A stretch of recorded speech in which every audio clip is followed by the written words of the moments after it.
Sometimes it's necessary to sever contact with a friend, an ex, or a family member, and that can be tough. What are your thoughts about this, Vita? I have a lot of thoughts on this.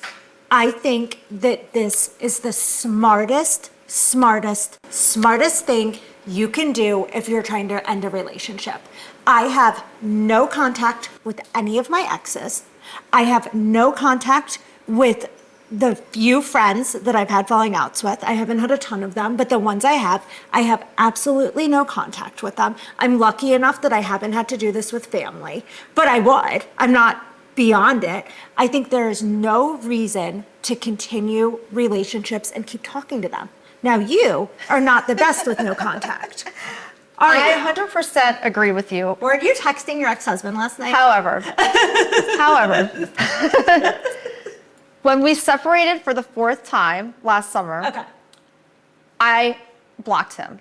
And that was the only way I was able to get over the hump and get over the relationship. Unfortunately, I fell and I broke my wrist and my tailbone, and he showed up at the hospital. And when that happened, that kind of ended the no contact. But I did need those 2.5 months of no contact to get over the relationship. So that being said, I understand when people have small children and things like that and they're going through a divorce. Obviously, you have to talk to the ex-spouse. Your children are grown. You really don't need to communicate about them. So why would you continue communication? So after that happened, then we went back and forth with no contact due to like whatever situation was going on at the time. So when he left and was with another person. Okay. And they kept breaking up, getting back together. So every time they weren't together, I was okay speaking to him because everything was done in such a disrespectful way to me, the infidelity, what was going on behind my back. So I had a major problem with that.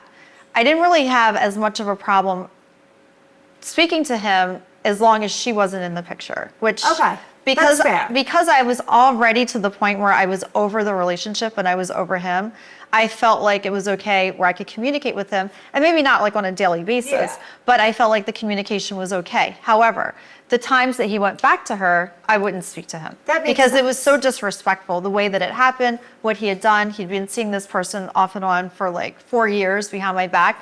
And I know this because she posted everything on Instagram. Of course she and put it in her highlighted stories. So I didn't even need to hire a private investigator, which I wouldn't have done anyhow because I'm not psycho.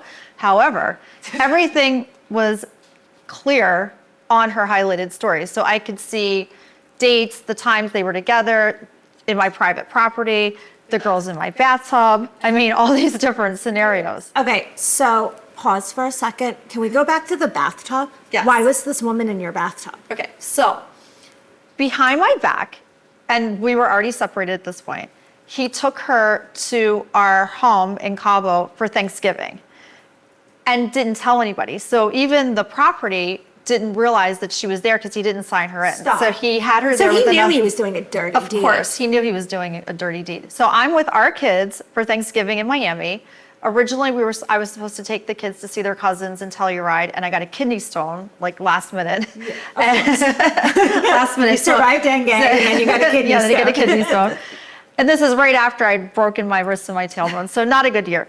However, I was here for Thanksgiving, and somebody had seen on her story that she was in my house in Cabo. She had posted on my balcony. So not only that trip did she post my balcony, she posted my bathtub. When I got there for Christmas, she had left her luggage tag in my drawer. Well, so I know she on purpose. Yeah, she was in my bedroom. So not only was her luggage tag in my drawer, she was in my bathtub, she was in my bed. So I was very upset at that point. I called him and I was like, get your, you know what, out of my house.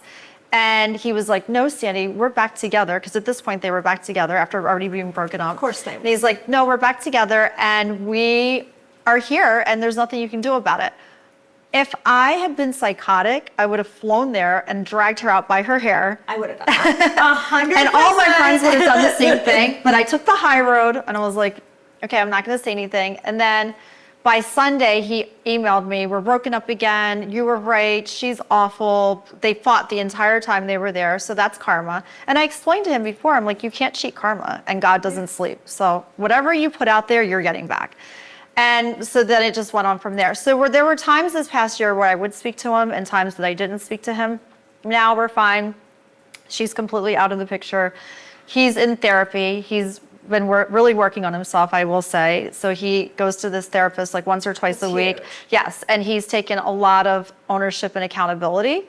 But the romantic part is no longer there. So for me, I can see him. I could probably spend like a week with him and I don't feel the same way that I ever felt in the past. Do you think that had you not had the time of no contact, you would be in a place where you still had romantic feelings for him? Do you think that was the catalyst of no romantic feelings? Yes, 100%. Having the no contact and starting this whole process, blocking him, he was continuing to try to contact me. He was still emailing. I ignored him. And 2 weeks after we had separated, I met somebody. So that helped as well, even though that relationship didn't really work out. Who did you, like, who's this guy you met? What was his deal? Okay. So the guy that I met was another narcissist, of course, because I'm a magnet. I'm a magnet. So I meet this guy, and thank God he was, because that kind of got me over the hump as well. So between the no contact and dealing with this guy, I wasn't really even thinking about my relationship, my marriage, because this guy was so outlandish that it just kind of helped in a way. Had I met like a normal person, it probably wouldn't have worked. No, not at the time. Not at the time. So that said, so you have this relationship with this guy, things don't work out, and then how did you end it? Was it a cold, like hard no contact, or was it like an ease into no with contact? the new guy? Yeah, it was 2.0. a hard no contact. He did something I didn't like. He yelled at me for like 18 minutes about something because it was already starting with him. It started out more casually, and then it turned into starting to get a little bit more serious, and he started to becoming a little bit more controlling. He had broken into my phone. Then he yelled at me for 18 minutes about something, and when that happened, I blocked him. So I'm very proud of you. Thank you. Because So it only took 6 months instead of 26 years this time. Yes. Round of applause for Sandra. So I am a total B. And I'm the opposite of you. Like, I don't give people second chances. Like, you scorn me, see you tomorrow. No contact. But was it always like that? No, of course not. Of course not. No, in my 20s, like you could just like beat me to the ground, run me through the mud, and I'd be like, it's okay, I love you. But now, Of course now. I'm a new version of myself. I think my husband's scared of me. He probably is. And he should be. Yeah, he probably is. So I don't think it really works as effectively to keep giving people more and more chances and try to keep them at a distance. I mean, it depends on how close the friendship was, or it depends on how close the relationship was. What's the point? I don't think that there's a point. I think they should be cut. Yeah, I completely agree. Until you're able to get to a good place with yourself where you can speak to that person. So the second person, the person that I went out with after the breakup, I talk to him periodically, but I have no feelings. Can I ask you why though? Like, do you get any value out of that? Nothing. Like, But then why? Because he even bother? contacts me for work stuff because he's in real estate. We own a residential lending company, so here and there I help. But couldn't you just like pass him along to an assistant? Well, now And not I it do. with So him? now I gave him a name and Yeah. he's talking to them I feel directly. like that's a better No, way to it do it. doesn't benefit me at all to talk to him. That's kind of how I feel. I feel like there's a reason why you ended this relationship, so why keep it going? You know? No, it's not going. I'm just polite. Yeah. Oh, just in general, though. Just You're in general, polite. I'm You're polite. a politer person than me. Just in general, I'm a polite person. You are. You're so nice. But the great part to all of this is that I no longer attract those types of people. I don't attract narcissists any longer, which is great. Your magnetic field is off. Yes, completely changed. So now the people that I attract are normal.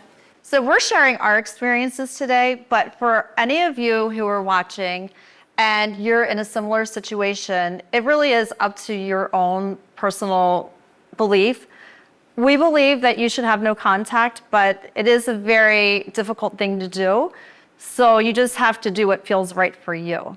Unless you're being abused physically or something like that, Yes. right? And emotional and abuse. emotionally. Yeah, emotional abuse as is well. real too. Yeah. That's real. That's just as Yeah, bad that's as just- physical if not abuse. worse, Yeah.